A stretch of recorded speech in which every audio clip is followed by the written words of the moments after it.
Okay जी, अस्सलाम वालेकुम students. ये अब हमारे पास D3 एक्सरसाइज 5 है, उसका क्वेश्चन नंबर 1 का ये टेबल था, मैंने बना लिया अपने पास। अच्छा, अब इसमें करना क्या है, आपने मतलब प्रॉफिट एंड लॉस वाली सिचुएशन है। प्रैक्टिकल लाइफ में आप अपने प्रॉफिट लॉस किस तरह से निकालते हैं, दो चार चीज़ें वो मैं आपको बता दूं। जैसे लेट सपोज इसमें प्रॉफिट और लॉस कॉस्ट प्राइस और सेलिंग प्राइस पे निकलता है। अगर आपके पास प्रॉफिट हुआ है तो इसका मतलब ये है कि आपके पास चीज़ ज़्यादा की बेच दी आपने, सेलिंग प्राइस ज़्यादा है और कॉस्ट प्राइस कम है। मतलब कुछ इसको टीचर्स लेस देन और ग्रेटर देन के ज़रिए समझाते हैं। मैं सिर्फ इतना कहता हूँ कि सेलिंग प्राइस में से कॉस्ट प्राइस माइनस कर दें, आपका प्रॉफिट आ जाएगा।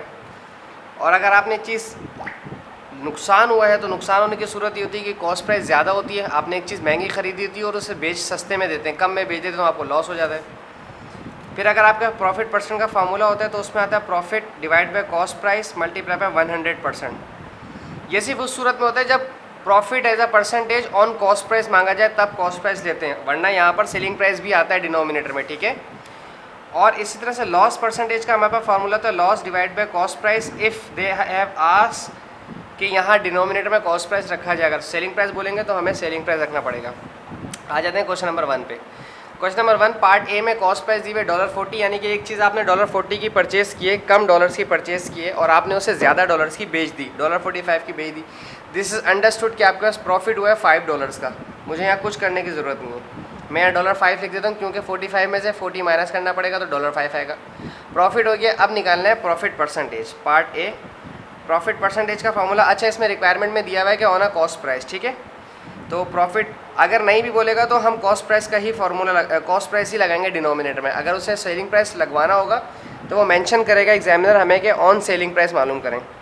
प्रॉफिट हुआ है $5 का, कॉस्ट प्राइस थी मेरे पास $40, ये रही $40 मेरी कॉस्ट प्राइस थी, एंड मल्टीप्लाई बाय 100। ये भी आपके पास जो है 12.5 समथिंग आंसर आएगा, क्योंकि आपका ये जो क्वेश्चन है ये है पेपर 2 का। तो पेपर 2 में आपके पास कैलकुलेटर की परमिशन होती है, तो आप कैलकुलेटर की परमिशन की वजह से आप इसको इस्तेमाल कर सकते हैं इसमें अपने कैलकुलेटर्स को। सो दिस इज़ 12.5%, ठीक है। ये पहले का आंसर आ गया हमारे पास, दोनों चीज़ें आ गई, प्रॉफिट भी निकाल लिया तो प्रॉफिट परसेंट भी। अब पार्ट बी देखते हैं, पार्ट बी में क्या बात हुई है। पार्ट बी में एक चीज़ थी $600 की, सही है, नज़र आ रहा है, और आपने उसे बेचा $480 की। अंडरस्टूड है कि आपने उसे सस्ते में बेच दी। एक चीज़ आपने $600 का कैमरा ख़रीदा है आपने और आपने उसे $400 का बेच दिया है, तो मतलब आपने लॉस कर देना अपना $120 का, तो ये तो लॉस हो गया। तो $120 का आपके पास लॉस हुआ, कम में बेच दिया, तो अब आप लगाएंगे लॉस परसेंटेज का फार्मूला, ठीक है जी, क्योंकि मैंने लॉस तो निकाल दिया सिंपल माइनस करके।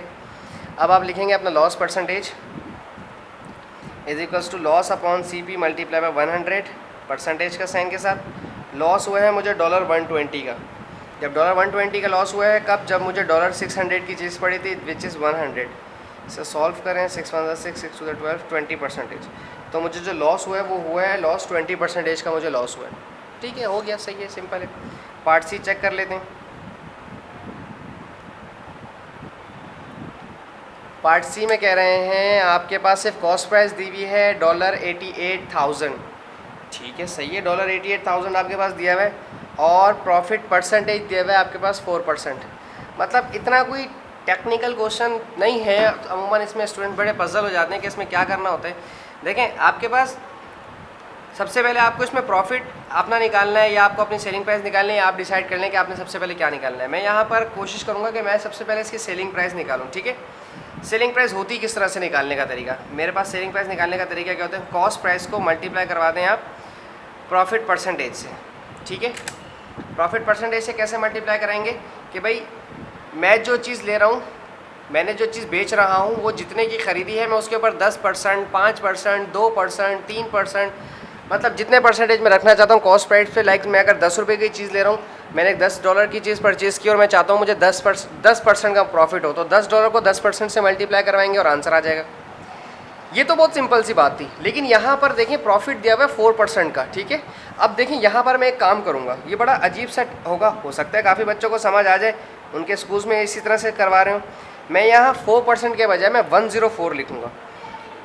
कितने बच्चे हैं जो ये बात समझ गए कि मैंने 104 क्यों लिखा, सोचें, एक आध मिनट है आपके पास, मेरी वीडियो पॉज करके सोचें। देखें आपके पास 100% तो आप ये पूरी 88,000 तो आपको चाहिए ही चाहिए, तो 100% तो ये ओरिजिनल प्राइस आपको चाहिए, प्लस 4% आपको एक्स्ट्रा चाहिए। तो टोटल कितने परसेंटेज आपको चाहिए इस अमाउंट के ऊपर? आपको 104% अमाउंट चाहिए। तो $88,000 मल्टीप्लाई बाय 104 डिवाइड बाय 100। सो इसको प्लीज़ करें ज़रा। So this is $91520। तो यह है $91520। This should be greater than this value, क्योंकि कॉस्ट प्राइस है, कॉस्ट प्राइस से ज़्यादा नहीं चाहिए सेलिंग प्राइस। ठीक है, तो दिस इज सेलिंग प्राइस आपके पास आ गई। एक चीज़, एक रिक्वायरमेंट मालूम हो गई। अब निकालना था उसमें से हमने सेलिंग प्राइस के बाद लॉस या प्रॉफिट। अंडरस्टूड है, प्रॉफिट लिखा हुआ है, मेंशन है profit percentage.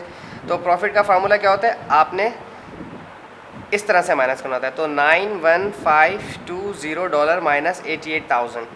So it will be how much? Please tell me. This is where it is, calculate दीजिए प्लीज़। $3520 और 0। ये हमारा आज का आंसर। अब हम देखते हैं इसके पार्ट। ये हो गया, this is done, this is done, ये भी कर दिया। अब आ जाते हैं पार्ट डी के ऊपर। पार्ट डी में आपको कॉस्ट प्राइस दी हुई है। ठीक है, पार्ट डी में आपको कॉस्ट प्राइस दी हुई है और आपको लॉस दिया हुआ है 22.5% का। जब मैंने प्रॉफिट पे 100% प्लस किया था, तो अब शायद मैं यहाँ पर लॉस में 100 से माइनस करूँगा। Let's see 5680। Wait for me.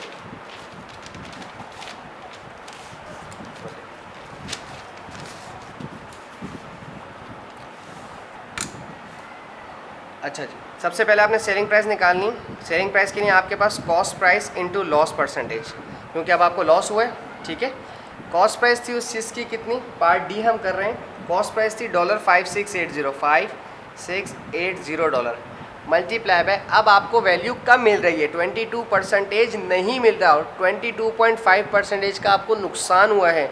Means 100 minus 22.5%। ये 22.5% जो मैं माइनस कर रहा हूँ, ये मैं इसलिए माइनस कर रहा हूँ कि मुझे ये पैसे नहीं मिलेंगे, इतनी परसेंटेज मुझे नहीं मिलेगी। तो मुझे कितना मिलेगा? मुझे मिलेगा 5680 multiply by this is 77.5, this is 77.5% मुझे मिलेगा। सेलिंग प्राइस का सिंपल फार्मूला ये कि मुझे इस अमाउंट के ऊपर लॉस के साथ मुझे जो पेमेंट वापस मिलेगी, रिटर्न मिलेगी, वो मुझे सिर्फ 77.5% मिलेगी। सो अगर आप इस 5680 को 77.5 से मल्टीप्लाई करवाएंगे, सो इट विल बी, ये इससे छोटी आनी चाहिए वैल्यू। ठीक है, दिस इज़ $4402, दिस इज़ 4402। ये आपका सेलिंग प्राइस आ गया। अब चूँकि लॉस वाली कंडीशन थी, तो अब आप अपना लॉस निकालेंगे। कॉस्ट प्राइस है ग्रेटर है और सेलिंग प्राइस आपके पास कम है। आपने चीज़ परचेस की थी 5680 की और आपने उसे सेल कर दिया है 4402 का। So this will be how much? Part D $1278 का आपको इसमें लॉस हुआ है। अच्छा खासा लॉस हो गया है, आपने अच्छा खासा लॉस फेस किया है। पार्ट डी था, इट वॉज पार्ट डी। अब हम जाएंगे पार्ट ई की तरफ। पार्ट ई में क्या बात कर रहे हैं? पार्ट ई में बात कर रहे हैं, हम देख लेते हैं क्या बात कर रहे हैं पार्ट ई के अंदर। ये भी हो गया। ठीक है जी, पार्ट ई में अच्छा सेलिंग प्राइस दिया हुआ है $28.14 और उसके ऊपर प्रॉफिट दिया हुआ है 17 होल 1/4%। आपको कॉस्ट प्राइस भी मालूम करनी है। आई गेस हम इसको कर सकते हैं आसानी से, अगर आप मेरी थोड़ी सी बात को समझेंगे। अगर मैं इस फार्मूले को लिखता हूँ, ठीक है, मैं दोबारा से इस फार्मूले को लिखता हूँ एंड आई एम होपिंग कि आप मेरी बात समझ जाएंगे। मैंने आपको अभी थोड़ी देर पहले लिखवाया था कि selling price is equals to cost price multiply by 100%, या 100 प्रॉफिट अगर हुआ है तो 100 में प्लस कर देंगे वो परसेंटेज। मैं इसमें x लिख देता हूँ। ठीक है, अब यहाँ पर इन्होंने कहा है कि हमें हुआ है प्रॉफिट पार्ट ई के अंदर। ठीक है, प्रॉफिट परसेंटेज है। अच्छा, तो अब हम क्या करते हैं? प्रॉफिट परसेंटेज का मतलब हमारे पास सेलिंग प्राइस गिवन है विच इज़ $28.14, ये मेरे पास गिवन थी। ठीक है, कॉस्ट प्राइस नहीं पता तो मैंने लिख दिया कॉस्ट प्राइस की जगह कॉस्ट प्राइस। 100 प्लस 17 होल 1/4 को हम देख लेते हैं कितना बनेगा। 17.25 बनता है गालिबन। 4 2 8 4 5 20। हाँ, 17.25। ठीक है, मैंने इसको पॉइंट में कर दिया जो 17 होल 1/4 दिया हुआ था। अब आप इसे काम कर लें, आप इसे लिख लें ऐड करके, क्योंकि मुझे प्रॉफिट हुआ है तो 100% तो मुझे पूरा मिला होगा। So this is 117.25%। मेरी बात समझ आ रही है? मैंने वही सिंपल फार्मूला लिखा, selling price multiply bye cost price multiply by percentage. Percentage percent में प्रॉफिट है तो 100 प्लस करेंगे, लॉस है तो 100 माइनस करेंगे। जो जो वैल्यूज़ गिवन है आप उन्हें लिख दें। सेलिंग प्राइस गिवन थी, मैंने सेलिंग प्राइस लिख दी, कॉस्ट प्राइस गिवन नहीं, मैंने छोड़ दिया। दिस इज़ $28.14, ये मल्टीप्लाई कर रहा है परसेंटेज, वहाँ जाकर करेगा डिवाइड राइट हैंड साइड पर, I mean left hand side पर। 28 डिवाइड बाई 117.25 और percentage is equals to cost price. अब मैं आपको बता देता हूँ कि आपने इसके कैलकुलेटर को इसको कैसे सॉल्व करना है। मेरे पास इस वक्त मोबाइल अवेलेबल है, तो मैं आपको इसमें बता देता हूँ।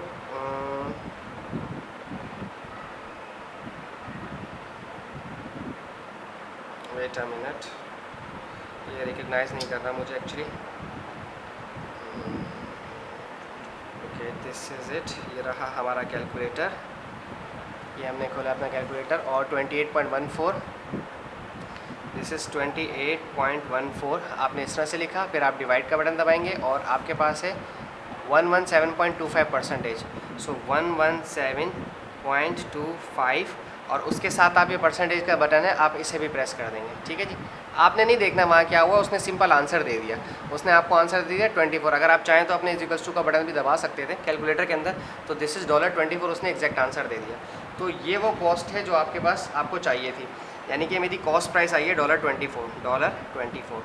अंडरस्टूड बात है। मुझे प्रॉफिट हुआ था, जब मुझे प्रॉफिट हुआ था, मुझे इन्होंने 28.4 की चीज़ मैंने बेची थी और मुझे $24 की मैंने ख़रीदी थी। तो अब अगर मैं इसको माइनस करूँगा तो मुझे प्रॉफिट अमाउंट में मिल जाएगा, तो इट विल बी $4.14, 4.14, जो कि नहीं भी मालूम करना चाहूँ तो भी अंडरस्टूड बात है, समझ आ गई मुझे। ठीक है, अब हम बात करते हैं इसके पार्ट एफ़ की।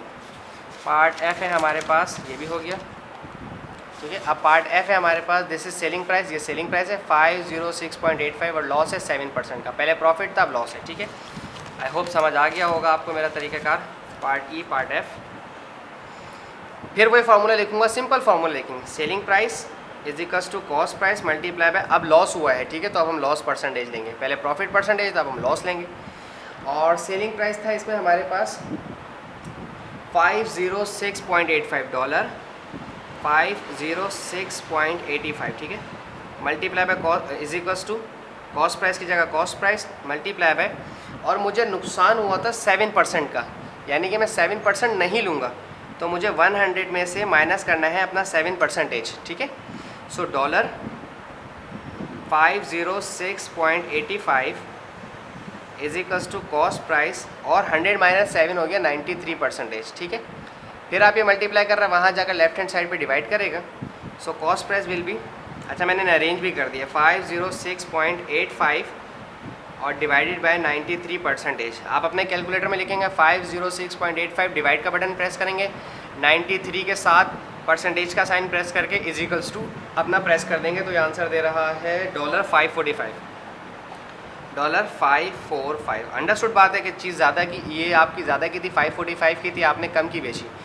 सो अब आप अपना लॉस निकालें। लॉस कॉस्ट प्राइस होगा माइनस, मतलब कॉस्ट प्राइस से माइनस होगा, कॉस्ट प्राइस माइनस नहीं होगा, कॉस्ट प्राइस में से माइनस होगा। 545 minus 506.85, please let me know, 38.15, thank you, $38.15, ये हमारा लॉस आ गया। आई होप कि आपको इसमें कोई कन्फ्यूजन नहीं होगी, अगर कोई हो भी तो आप प्लीज़ कमेंट सेक्शन में पूछ सकते हैं। Thank you so much for watching my channel. I hope कि मैं आपकी हेल्प कर पा रहा हूँ। अल्लाह हाफिज़।